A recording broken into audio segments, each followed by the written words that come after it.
What happened that day didn't feel like a misunderstanding. It didn't feel like a joke that went too far or a moment that could be brushed aside with nervous laughter. What people reacted to wasn't just the act itself. It was the power imbalance, the context, and the way it was treated afterward. Because when one person has influence, authority, or control over another, the line between joking and harm doesn't blur. It sharpens. At the center of this moment was someone who relied on familiarity, trust, and routine.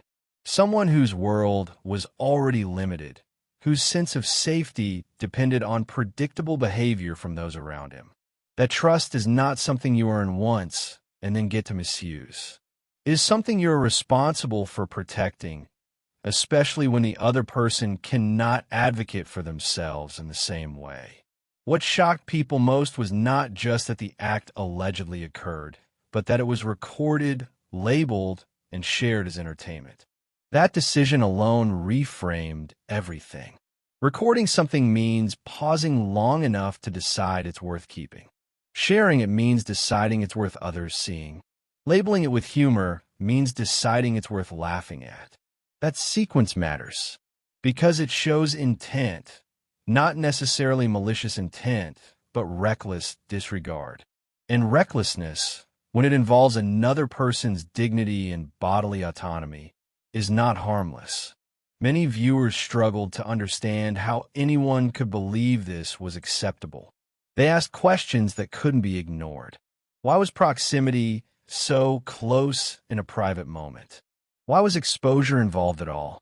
Why was retaliation framed as humor? Why was consent never mentioned?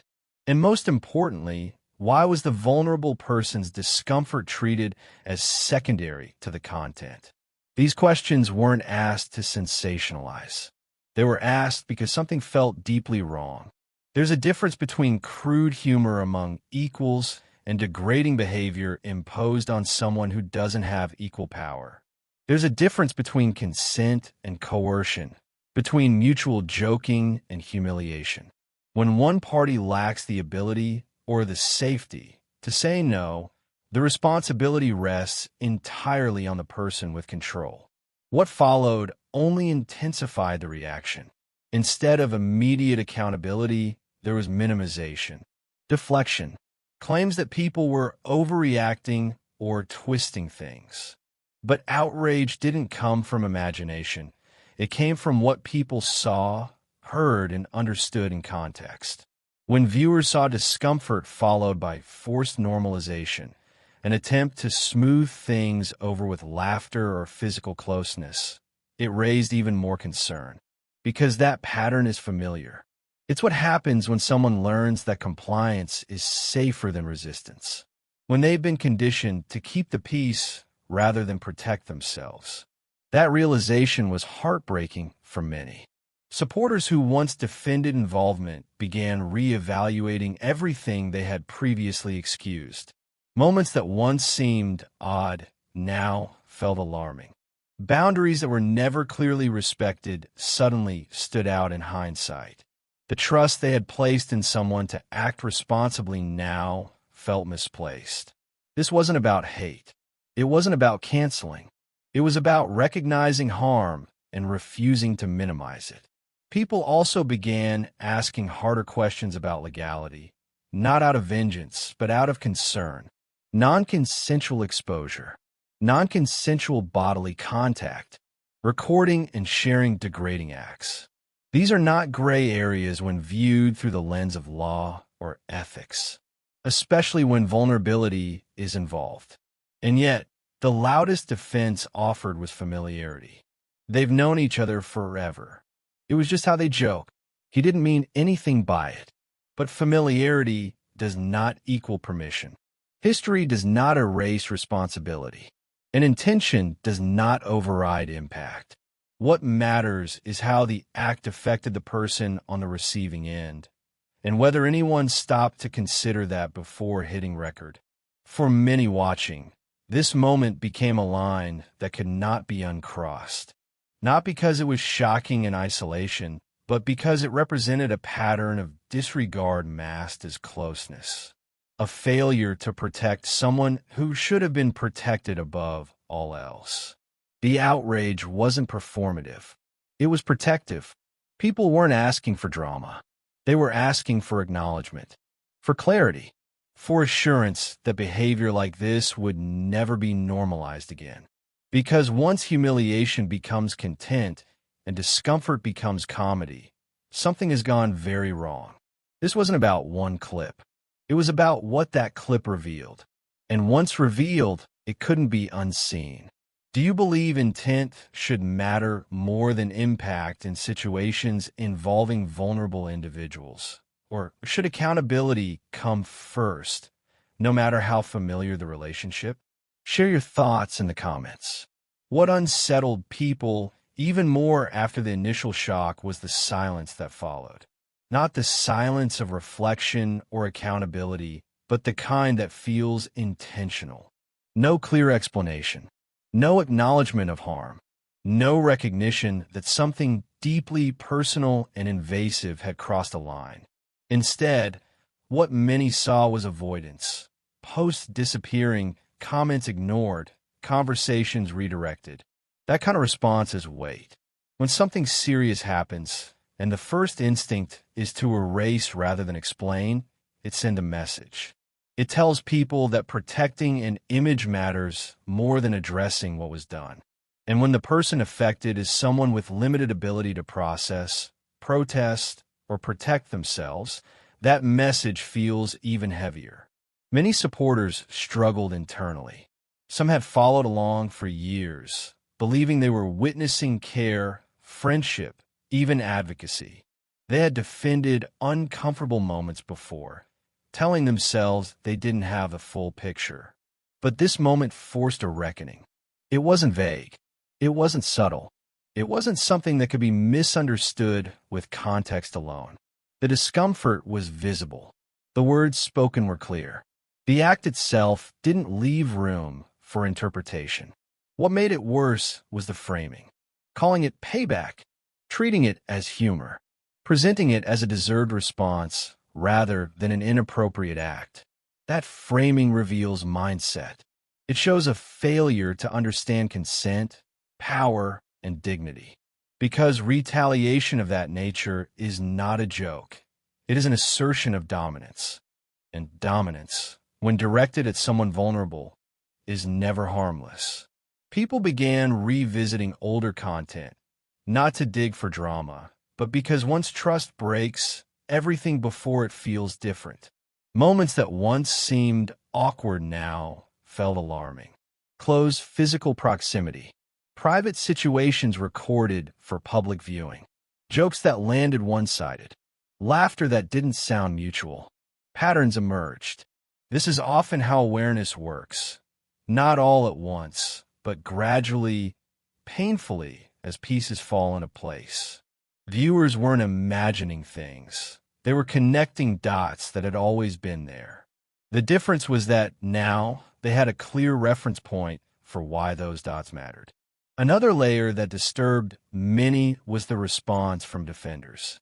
Instead of asking whether harm occurred, some immediately focused on discrediting those who spoke up. They minimized the seriousness. They reframed the concern as overreaction. They accused critics of having bad intentions, as if questioning behavior automatically meant malice. That response is familiar in situations involving abuse or exploitation. Shift the focus. Attack the messenger. Question motives. Anything but address the act itself. But concern doesn't require hatred. Accountability doesn't require cruelty. And asking hard questions doesn't make someone an enemy. Many people who spoke out did so reluctantly. They didn't want to believe what they saw. They wanted an explanation that made it okay. They wanted reassurance that lines hadn't been crossed. What they got instead was silence or dismissal. That absence of accountability created space for fear. Fear about what else might have happened off camera. Fear about how often boundaries were ignored. Fear about whether the person affected even understood that what happened was wrong. That last question haunted many viewers the most. When someone is taught, explicitly or implicitly, that humiliation is normal, that discomfort should be laughed off, that affection follows degradation, it rewires how they understand relationships. It teaches them that harm and closeness are linked, that to be accepted, they must tolerate being demeaned. That is not friendship. That is conditioning. Legal discussions began circulating not because people wanted punishment, but because they wanted clarity. Laws exist for a reason, to draw firm lines where morality alone sometimes fails. Non-consensual exposure, non-consensual bodily contact, recording degrading acts. These aren't abstract concepts. They're protections designed specifically for situations like this. Whether charges are filed or not doesn't change the ethical reality. Something can be wrong even if it never sees a courtroom. But the possibility that laws may have been violated forced people to confront how serious the situation truly was. This wasn't boys being boys. It wasn't roughhousing. It wasn't mutual joking. It was an act involving bodily fluids, exposure, humiliation, and power imbalance. Stripping that down to its basics makes it impossible to defend honestly. And yet, some still tried. What many found hardest to accept was how easily vulnerability was dismissed. How quickly people moved to protect the person with the platform instead of the person without a voice. How sympathy flowed upward rather than toward the one most affected. That imbalance mirrors the original problem. As discussions continued, one thing became clear. This moment changed how people saw everything. Trust once broken doesn't quietly return. Even if explanations eventually come, the damage lingers. Because trust isn't just about believing someone won't hurt you. It's about believing they understand why certain things are unacceptable in the first place. And that understanding seemed absent here. For many, this wasn't about outrage anymore. It was about drawing a boundary as a community, saying collectively that there are lines that should never be crossed for content, humor, or control. That vulnerability is not a prop. That dignity is not optional. People wanted assurance that someone was finally prioritizing protection over profit, respect over attention, humanity over views. Whether that assurance ever comes remains uncertain. But what is certain is that this moment forced a conversation that could no longer be avoided. A conversation about consent, about power, about responsibility, and about what it truly means to care for someone who depends on you. Do you think public accountability is necessary when private harm is made public? Or should silence be respected if explanations never come? Share your thoughts below. As the conversations deepened, something else became impossible to ignore. How quickly narratives can harden when audiences are emotionally invested. For some, the idea that harm occurred felt threatening, not just to their view of a person, but to their sense of judgment. Admitting that something was wrong meant admitting they may have overlooked warning signs, defended behavior too quickly, or trusted someone who didn't deserve it. That kind of realization is uncomfortable, and discomfort often turns into resistance. So instead of asking, was this wrong? The question became, why are people making such a big deal out of this? But that question misses the point. The size of the reaction isn't about spectacle. It's about vulnerability. It's about what happens when someone with social power, confidence, and control interacts with someone who lacks those things, and then treats that interaction as entertainment. When one person sets the tone, decides what's funny, and controls the narrative, the other person's reaction doesn't determine consent. Silence isn't permission. Confusion isn't agreement. A nervous laugh isn't approval. And that's what many people finally began to articulate. There was also a growing awareness of how normalized humiliation had become in certain online spaces. Over time, audiences are conditioned to accept increasingly invasive behavior as content. Boundaries erode slowly. What once would have been unthinkable becomes tolerated, then defended, then dismissed. And when someone finally says, "This isn't okay," they're told they're being dramatic, sensitive, or hateful. But harm doesn't become harmless just because people are used to seeing it. Another aspect that troubled viewers was how often the language of help had been used to justify control. Helping someone doesn't mean owning their moments, their body, or their dignity. It doesn't mean deciding what happens to them without their understanding. True support is quiet, respectful, and centered on the other person's needs, not on creating moments that draw attention or praise. Many started asking questions they hadn't considered before. Who decides what is shared publicly? Who benefits from that sharing? Who bears the cost when something goes wrong? And most importantly, who gets to say no? These questions didn't come from a place of cruelty. They came from a growing sense that something fundamental had been overlooked: agency. Agency isn't about whether someone smiles or stays close.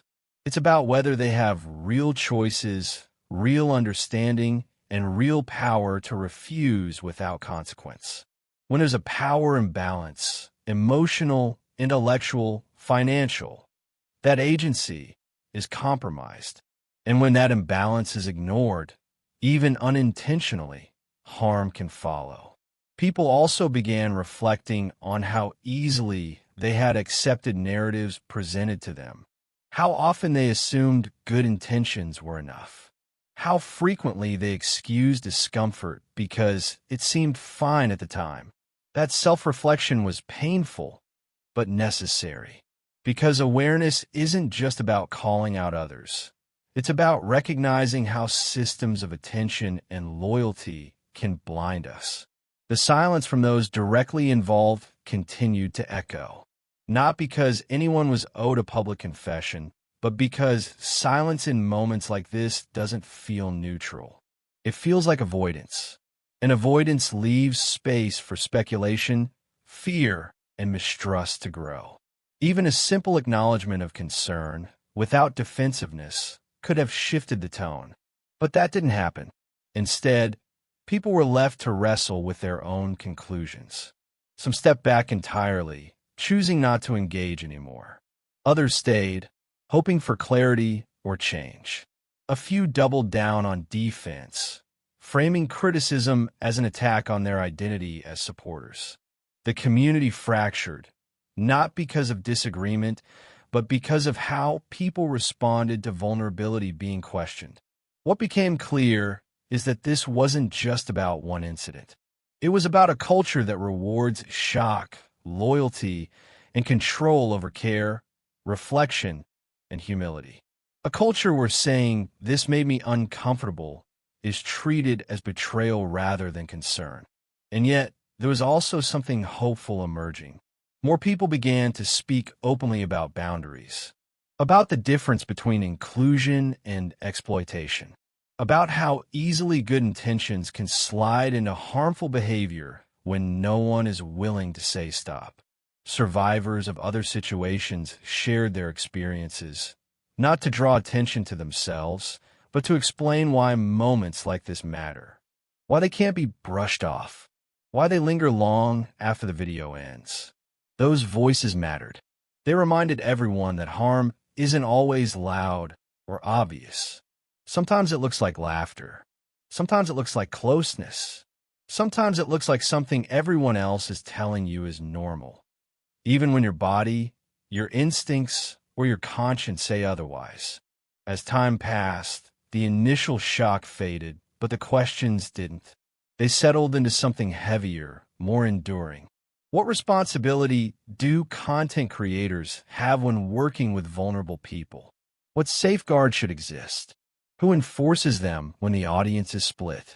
And what does accountability actually look like when harm is social, emotional, and public? There are no easy answers, but ignoring the questions isn't one of them. For many, this became a turning point, not just in how they viewed one situation, but in how they consumed content altogether. They became more cautious, more skeptical, less willing to excuse discomfort for the sake of entertainment. They started asking who benefits, who is protected, and who is left exposed.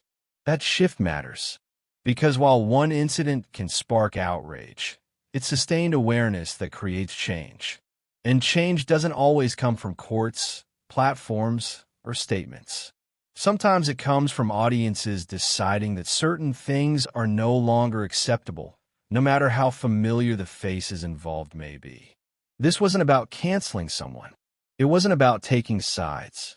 It was about recognizing that dignity is not negotiable and vulnerability is not a punchline. And once that realization takes hold, there's no going back to watching the same way again. As the fallout continued, another uncomfortable truth surfaced. Accountability becomes blurry when harm is wrapped in familiarity. When people feel like they know someone, through repeated appearances, casual language, or shared history, they often grant grace they would never extend to a stranger. Familiarity creates emotional shortcuts. It convinces people that intent matters more than impact, that history outweighs present behavior, and that loyalty should come before scrutiny. But harm doesn't measure familiarity. It measures effect. Many supporters clung to the idea that long-term presence automatically meant safety, that because someone had been around for years, they must be trustworthy, that because there were moments of laughter, connection, or apparent affection, nothing harmful could exist beneath the surface. This belief is common, and it's also dangerous. History shows again and again that prolonged access doesn't prevent abuse, it often enables it. Another layer people began to examine was power disguised as friendship. When one person controls transportation, money, exposure, or opportunities, the relationship isn't equal, no matter how casual it appears. Even when both people smile, even when both people seem close, the imbalance still exists. An imbalance changes everything. The question stopped being, did this person mean harm? And became, was harm possible in this dynamic? That shift mattered, because focusing on intent allows people to avoid responsibility. Focusing on impact forces reflection. It asks whether safeguards were in place, whether consent was informed, and whether the vulnerable person truly had the ability to say no without fear, confusion, or consequence. People also began to talk more openly about how humor is often used to mask cruelty. Calling something a joke doesn't erase what it does to the person on the receiving end. Laughing afterward doesn't undo humiliation. Humor becomes a shield, a way to deflect criticism and frame discomfort as overreaction. But jokes require shared understanding. Without that, they become tools of dominance. As more voices joined the conversation, patterns emerged. The behavior wasn't isolated. It existed within a broader environment where boundaries were already thin, where invasive moments were normalized, and where vulnerability was routinely exposed for public consumption. Seen together, the incident wasn't shocking. It was predictable. That realization was unsettling for many who had supported the situation in good faith. People began asking why it took something so extreme for alarm bells to ring, why earlier moments of discomfort had been dismissed, why concerns raised in the past were labeled as jealousy, hatred, or drama instead of caution. These questions didn't come from outsiders alone. They came from people who had once defended the very behavior they were now rethinking. That kind of reckoning is hard. It forces people to accept that good intentions don't guarantee good outcomes. That caring about someone doesn't excuse poor judgment. That helping without listening can still cause harm. And that silence, especially from those with influence, can be as damaging as action. Another issue that gained attention was how quickly responsibility was shifted away from the person with power.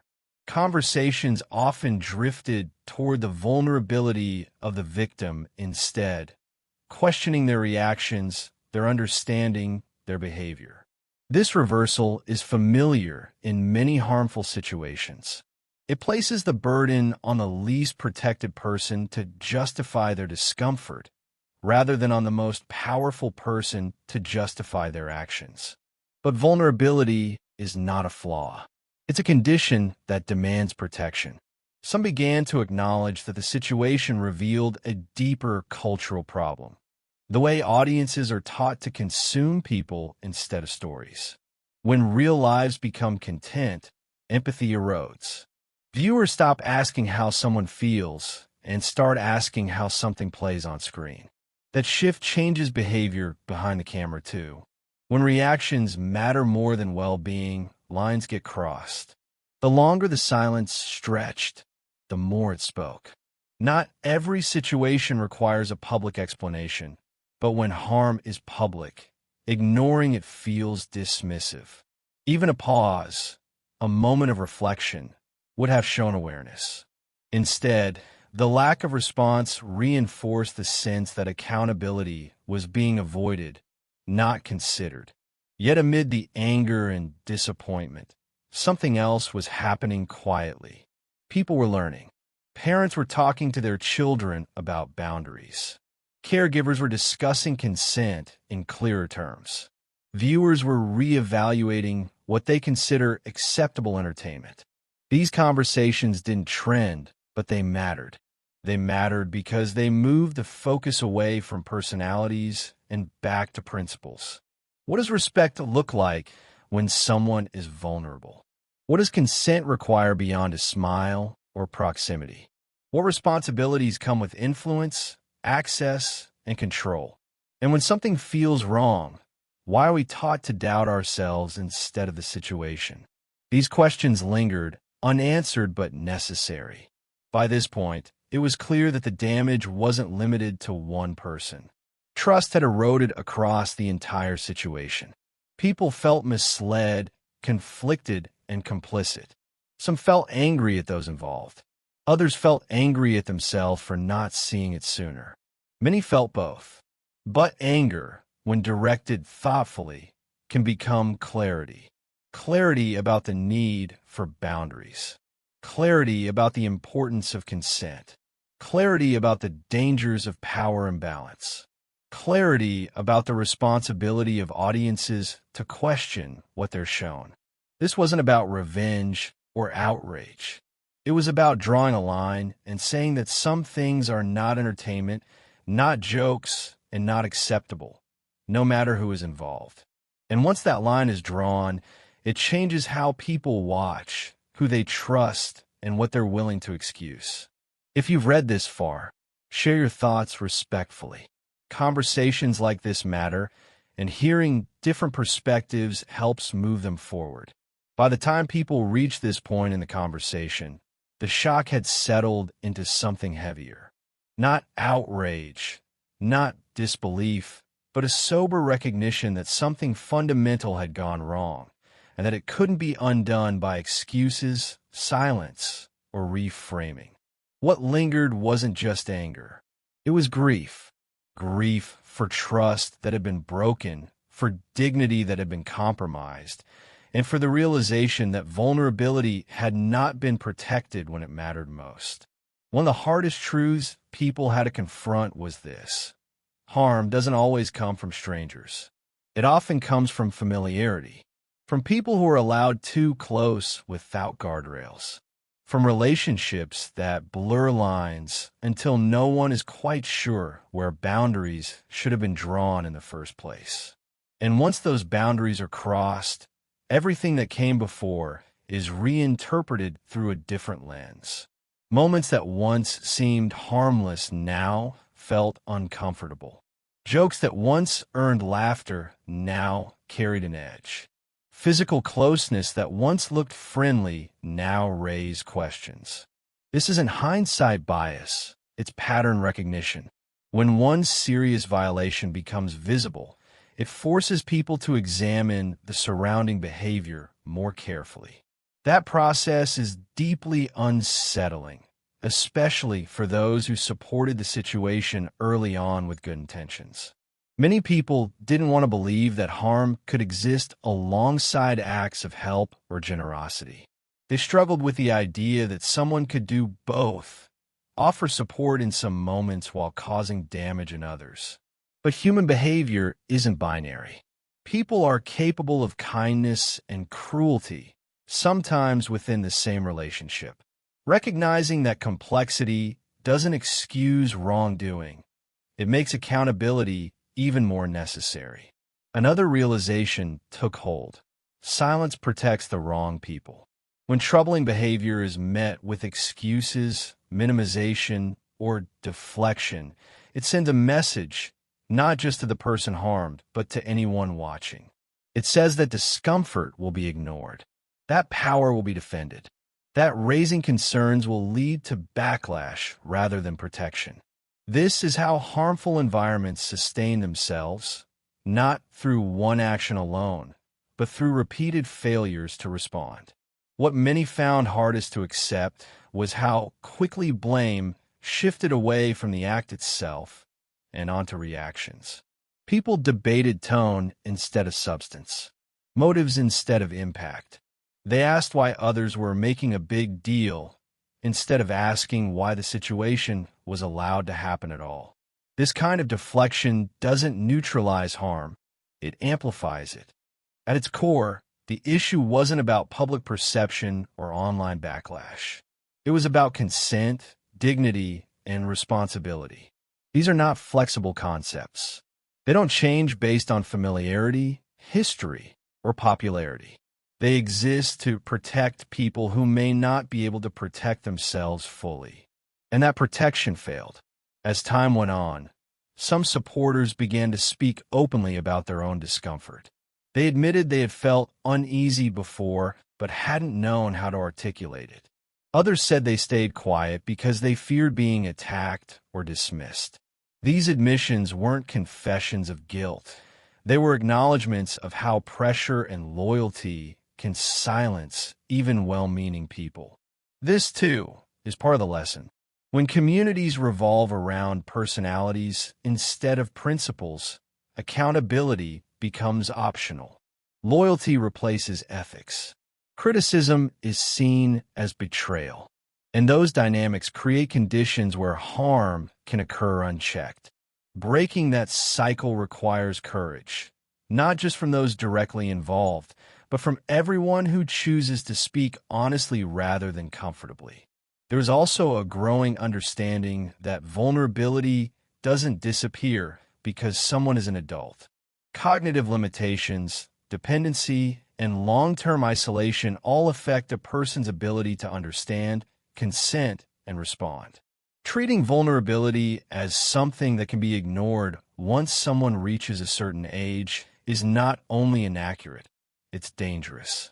Protection must be contextual. It must consider capacity, not just appearance. Another painful truth emerged. Once something is made public, it can never be fully taken back. Removing content doesn't erase the experience. Apologies don't restore dignity automatically. The impact lives on, in memory, in trust issues, in the way people view themselves and others. This is why responsibility must be exercised before harm occurs, not after. By now, many people were no longer asking for explanations. They were asking for standards. What behaviors are unacceptable, no matter the relationship? What boundaries should never be crossed, regardless of intent? What safeguards must exist when someone has power over another person's environment, resources, or exposure? These are not questions for courts alone. They are questions for communities, audiences, and anyone who participates, actively or passively, in situations involving vulnerable individuals. Some found it tempting to disengage entirely, to label the whole situation as too messy or too upsetting, and move on. But disengagement has consequences too. When attention fades without accountability, patterns repeat elsewhere. Silence becomes precedent, and the people most at risk remain unprotected. Still, there was a shift happening. More people began emphasizing that criticism is not cruelty, that calling something out is not hatred, that protecting vulnerable individuals does not require destroying anyone else. It requires enforcing boundaries that should have existed all along. These distinctions mattered because they reframed the conversation away from personal attacks and toward ethical responsibility. What remains now is not a neat resolution, but an obligation. An obligation to listen when something feels wrong. An obligation to center impact over intent. An obligation to protect dignity over content. An obligation to remember that access is not entitlement. And an obligation to speak, even when it's uncomfortable. This story will not end with a single statement, post, or reaction. Its outcome depends on what people do next, whether they reflect or deflect, whether they demand better or accept less, whether they choose empathy over entertainment. If there is any lasting value to come from this, it will be in changed behavior, clearer boundaries, stronger protections, and a refusal to excuse harm simply because it comes from someone familiar. If you've read this far, your voice matters. Share your thoughts respectfully. Conversations like this don't change anything unless people are willing to engage honestly. Thank you for watching this video. Click here to watch another video that might interest you.